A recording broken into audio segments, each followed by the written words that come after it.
Okay, so the first two tools that I want to talk about, the select tool and the erase tool. So the select tool does pretty much exactly what you'd expect from a select tool. It selects things.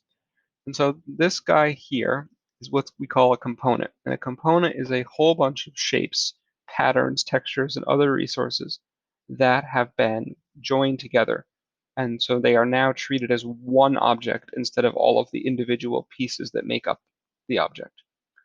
And so when you click on a component, you will select the entire component and not its constituent pieces or its individual pieces.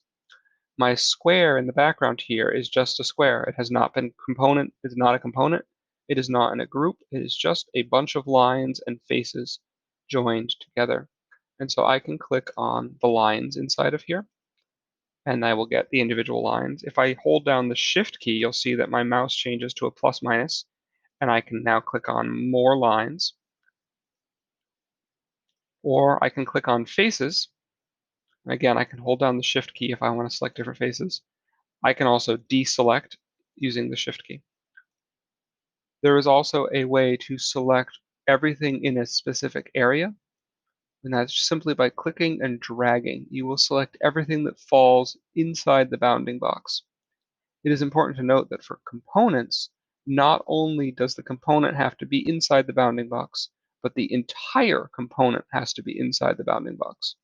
So if I make a box big enough to encompass everything, now my component will fall inside the box. The next tool on here is the eraser tool, and that does what you would expect it to do. It erases things. So I can click on my component and it will erase it. I can click on individual lines and it will erase them as well. It does not, however, erase faces. If you want to delete a specific face, you need to select it using the select tool and then hit the delete key. That will delete the face. A very quick way to shift back to your select tool is to simply hit the space bar on your keyboard, and that will bring you back up to the select tool. So if you are in the middle of working with a model and you want to select something before you erase it, you can come back here and grab the select key. Additionally, the delete key will delete things just like the eraser.